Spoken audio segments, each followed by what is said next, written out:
सपने को अगर एक वर्ड में समझाना हो तो सपने विचार ही होते हैं। इंसान के जीवन में 3 अवस्थाएं मानी जाती हैं: जागृत, स्वप्न, सुषुप्ति। जागृत यानी कि जो भी हम दिन भर में काम करते हैं, और स्वप्न यानी कि सपने, और सुषुप्ति यानी कि गहरी नींद, वहाँ पर कोई थॉट नहीं होता।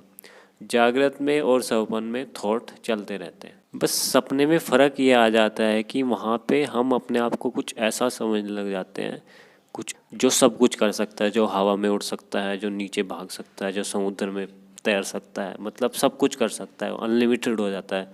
उसकी जो इच्छाएं हैं दबी हुई, वो सारी निकल के बाहर आ जाती हैं और वो उनको पूरा करने के लिए चल देता है, उड़ता है, भागता है, सब कुछ करता है वो सब कुछ।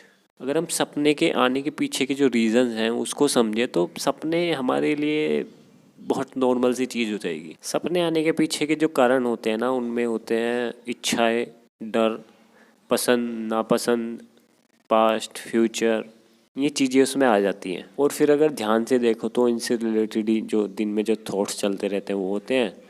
और जो रात को जो सपने आते हैं वो थोड़े से अलग तरीके से आते हैं।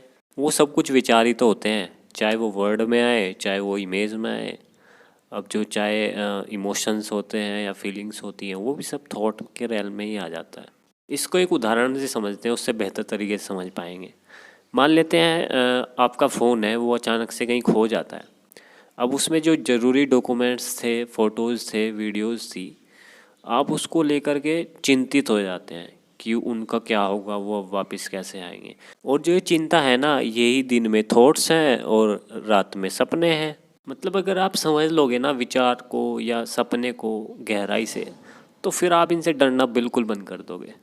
और अक्सर क्या देखने में आता है कि जब भी हमारे घर में या परिवार में, रिश्तेदार में किसी भी इंसान की डेथ हो जाती है, तो उस इंसान से रिलेटेड जो भी उसके घर वाले हैं, उस दौरान उनके अंदर जो सपने आते हैं वो उसको सच मान लेते हैं कि उन्होंने ऐसा कहा है, सच ही होगा, सपने सच ही होते हैं, ऐसा वो मान लेते हैं। पता नहीं किस बेस पे मानते हैं।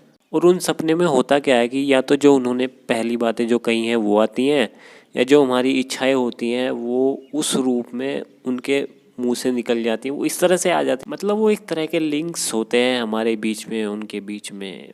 ये चीज़ें बेटर तरीके से खुद समझी जा सकती हैं। अगर कोई इनको दूसरा समझाने की कोशिश करे तो बेटर तरीके से नहीं समझी जाएंगी।